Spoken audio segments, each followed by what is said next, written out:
Avec l'aide d'Hachem, on a ensuite de nos shiurim sur un mafkid, nous sommes à la page. Même bête, Amoud bête, 42b, nous sommes à peu près à la 10e ligne, et on va dire le shiur et le nishmat. Et ce soir, c'est la Martial de mon frère. Je parle Dan, Dan Shlomo Dan Ben Yaakov, Shlomo Ben Yaakov, qui on a perdu un proche à Grenoble, là, qui est décédé pendant Shabbat. Mais Velelu il n'est pas encore Nishmat, enterré. Alors, je ne sais pas si on se... Velelu Nishmat, Ah, Aaron Ben Moshe Mimran. Aaron Ben Moshe Mimran, Mimran, Shabbat. Ve'achayal, Sivan Ben Hélène Vaille. Sivan Ben Hélène Veil, תהיה נשמתם צרורה בצרור החיים, אמן, והשם ייקום דמו של החייל, אמן. ההוא אפוטרופה דיתמה, דזבן להו תורה ליתמה, ומסרה לבקרה.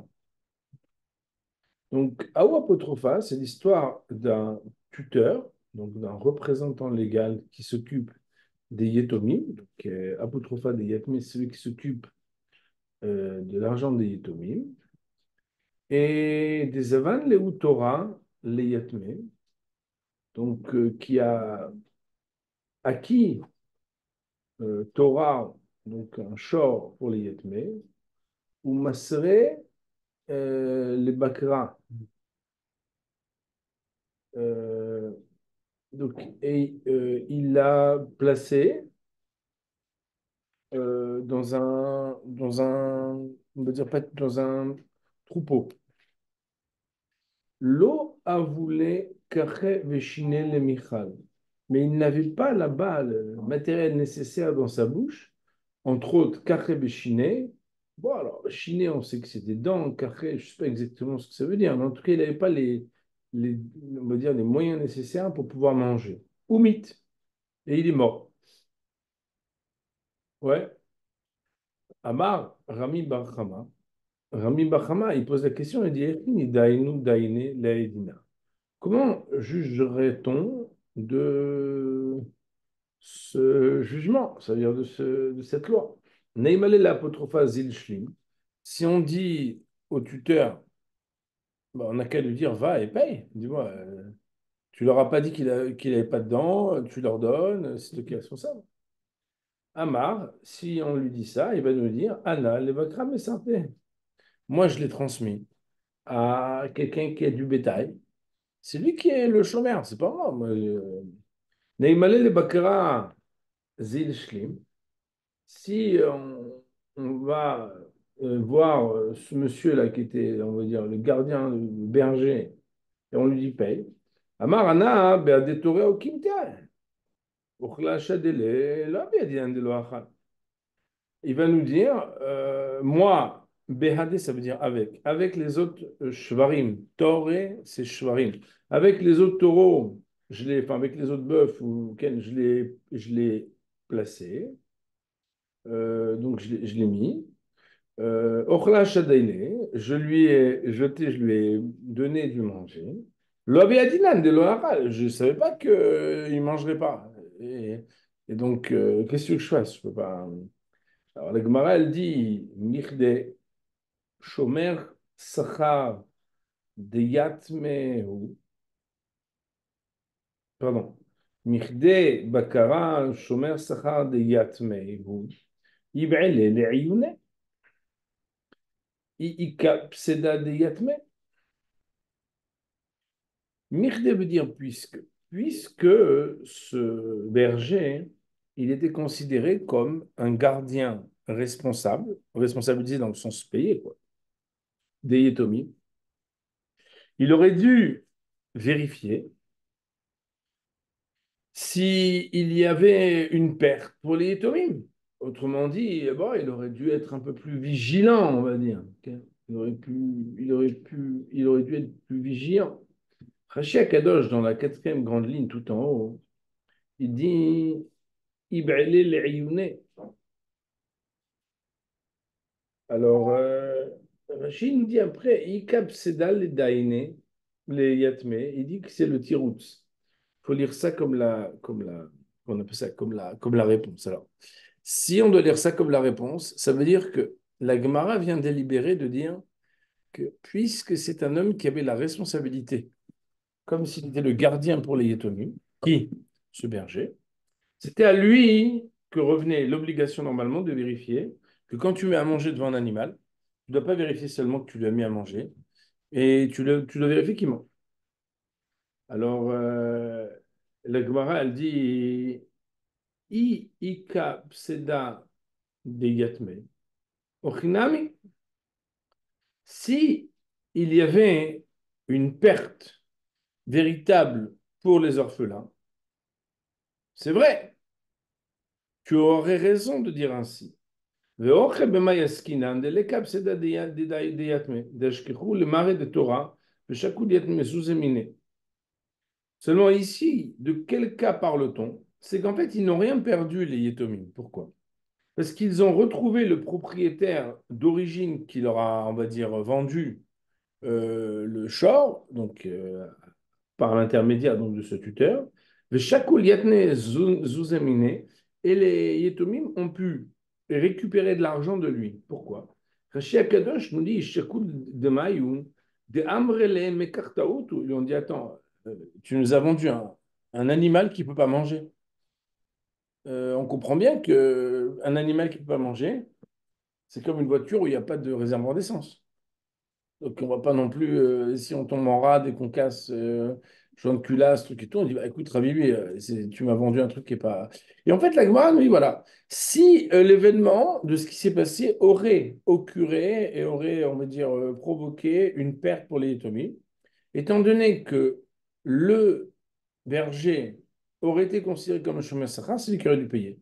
Sauf que dans notre cas, puisqu'on parle d'une histoire qui s'est passée, notre cas est un cas particulier où en réalité, ils ont su aller voir et dire qu'il y a eu un mekartaout. Bon. La Gemara dit, et là, man kata'in mare de Torah kata'in. Seulement, et là, man kata'in mare de Torah kata'in.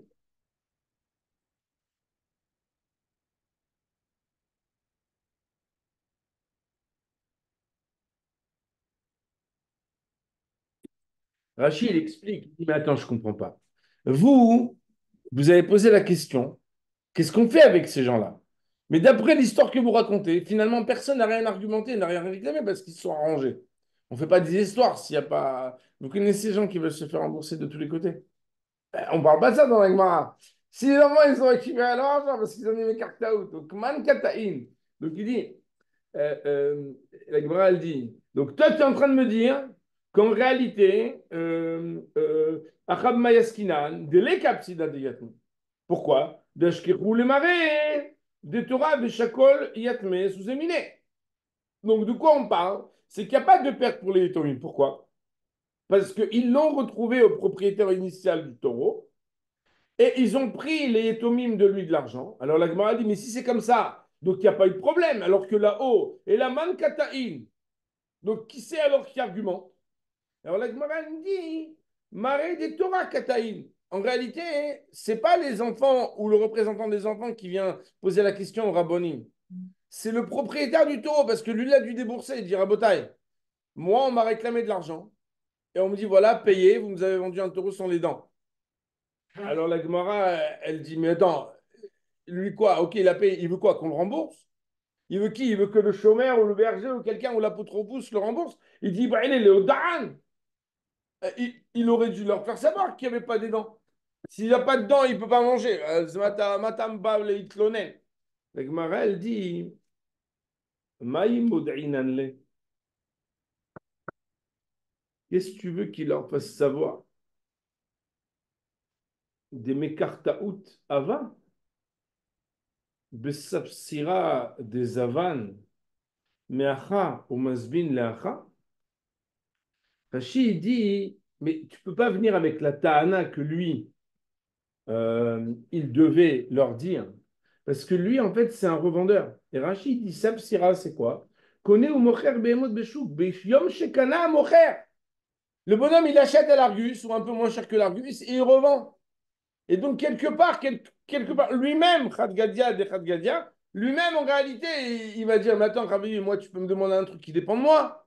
Mais pourquoi c'est moi qui vais payer alors que moi-même, j'achète et je revends? Vous venez chez un concessionnaire de taureaux. Vous achetez, moi, vous comprenez, j'ai pas, la fiche technique, elle est là. Et Rachid, il dit, donc, alors la Gemara, elle continue, elle dit alors quoi? Donc, on dit, Maï mud'inan leh. Qu'est-ce que on aurait dû lui demander qu'il aurait dû dire Meida yada de mekartaoutava, besafsera. Est-ce qu'on pense qu'il savait qu'il y avait un mekartaout dans un échange concessionnaire où il achète et il vend le même jour des avan meakra ou masmin lacha? Il achète de là, il vend de là. Il car, c'est pourquoi la seule chose qu'on peut faire, c'est de dire quoi? Mishtaba'i ou de yada. Lui, on va lui dire écoutez, jurez que vous ne saviez pas qu'elle n'avait pas de dents. Ou meshalem bakrad me basar bezol. Et il va devoir rembourser le berger littéralement l'argent de la viande, mais pas cher. C'est quoi l'argent de la viande pas cher? Rashi, il dit, et c'est rare hein, quand Rashi dit ça. Rashi, il dit, c'est un très long Rashi. Il dit, Tami Ali, c'est très étonnant pour moi. Minaïn le Rami Barhama dinze. D'où est-ce que Rami Barhama il dit que lui, il va jurer qu'il ne savait pas, et c'est le berger qui va devoir payer l'argent de la viande Bézol, pas du taureau, du short, mais l'argent de la viande Bézol. Il dit, Maloli Sapsera Imaroé, comment est-ce que le concessionnaire, il peut avoir une discussion transactionnelle ou de réclamation avec le berger? Le chômeur chez le ou. Il n'est pas son chômeur. Parce qu'en réalité, la première transaction, elle a créé des engagements entre qui et qui? Entre le vendeur et l'apotropousse des Yétomim. Toi, tu me dis, non, mais eux, ils ont récupéré l'argent. Et maintenant, ce que Rami Bachama il est en train de statuer, c'est par rapport à qui? C'est par rapport au concessionnaire. Mais le concessionnaire, Rachid, je ne comprends pas comment ça marche cette histoire. Non, on n'a jamais vu que tu peux discuter avec quelqu'un pour réclamer de l'argent s'il n'y a pas d'engagement l'un vis-à-vis de l'autre. Au nom de quoi ce vendeur, il vient voir le roi venir Eli.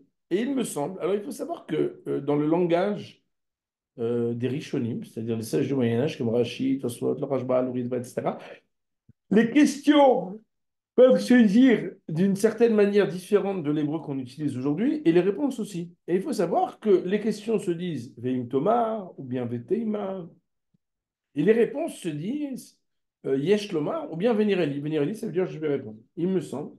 Des matnitin, des asocher apara les chavero, bishila lecher ou meta kedarka, des kamara biosi asir para les balim. Je ne sais pas si vous vous rappelez. Bah oui, j'espère quand même. Qui est marqué là-bas, socher para mechavero. Donc, vous voyez qu'il y a une petite annotation. Il est marqué socher para mechavero. Vous vous rappelez qu'il y a un gars qui a pris une para de son ami et qui l'a prêté à quelqu'un. Il y avait la fameuse partie de l'Egmara que certains ont beaucoup appréciée ici, hein, que des fois, voilà. Donc, Umeta Kedarka, elle est morte naturellement. Et là-bas, elle est marquée Rabbi Yossé Omer, Yerzir para la Be'alim. Que Rabbi Yossé, il avait dit qu'on peut rendre la para au propriétaire. Veokim, la Rabbi Yossé.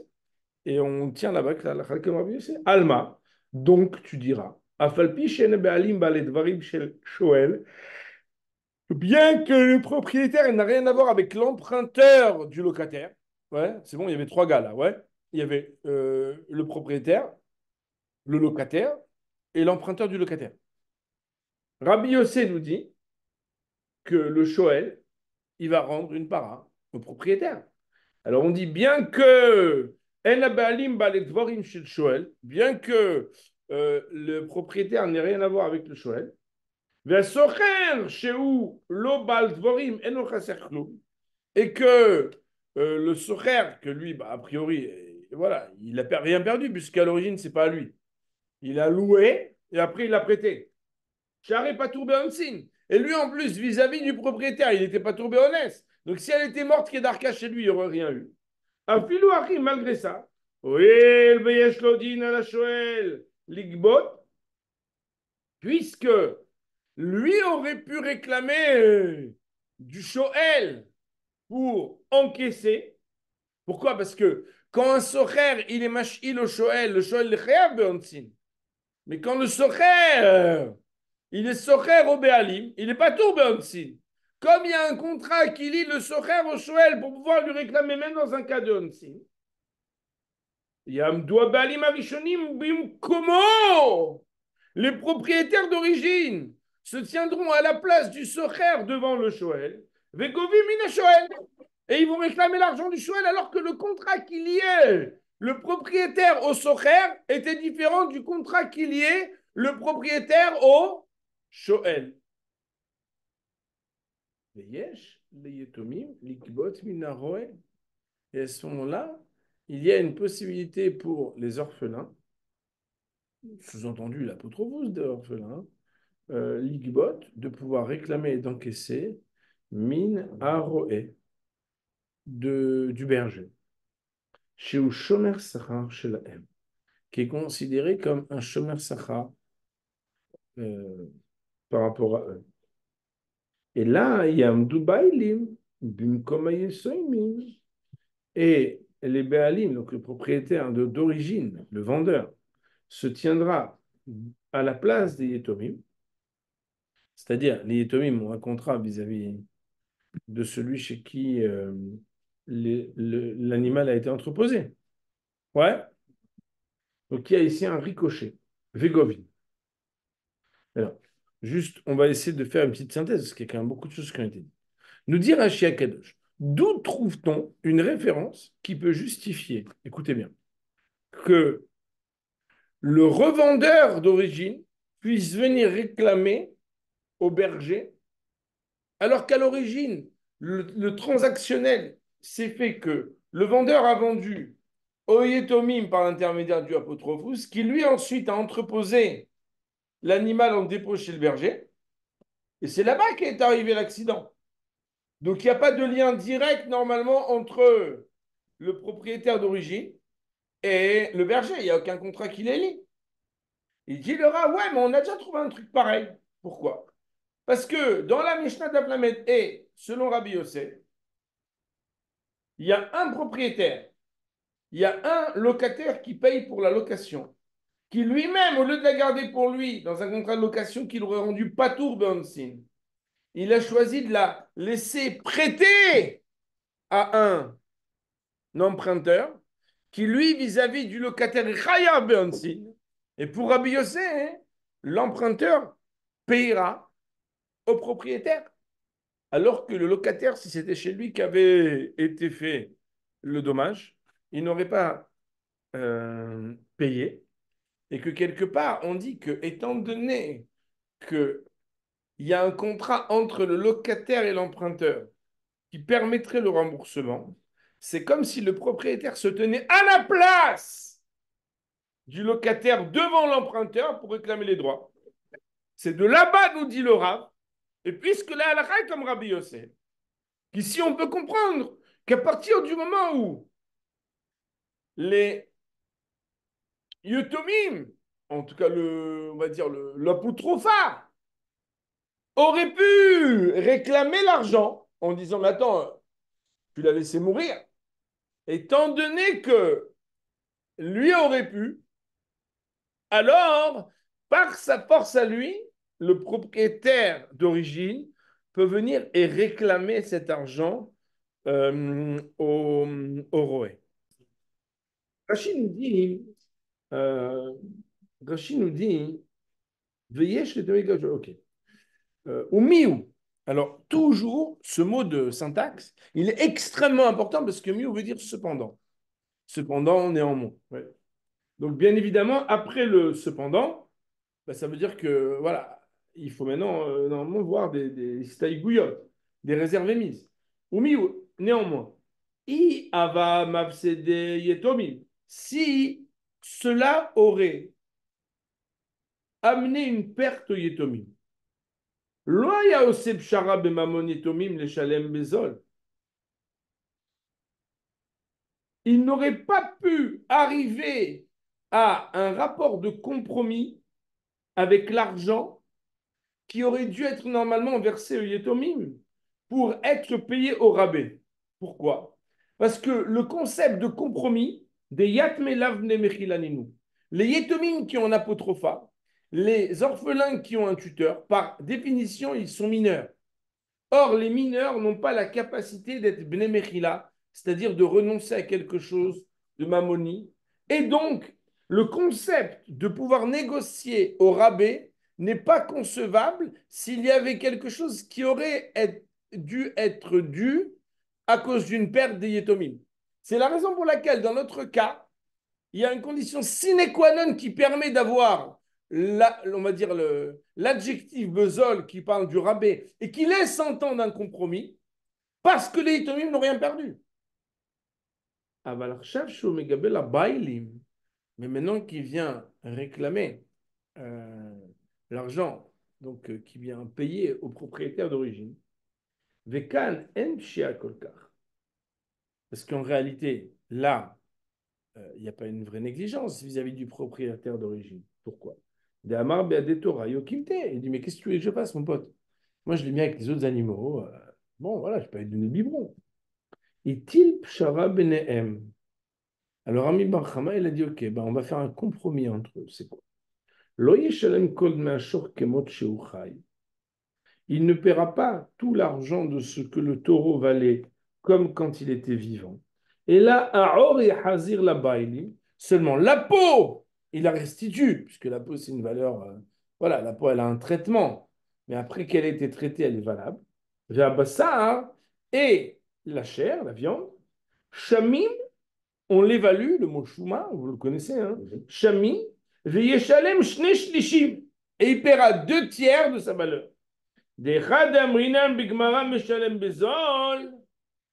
Parce que dans les cas, Echa, ça veut dire dans le cas d'Amrinan Bagmara, où nous disons dans la Gemara, Meshalem Bezol, l'expression il va payer quelque chose X ou Y Bezol, c'est quoi?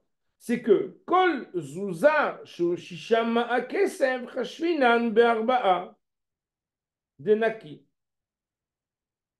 Toute zouz qui d'habitude vaut 6 valeurs d'argent, on le considère be'arba danke, pardon, on le considère comme 4 mesures.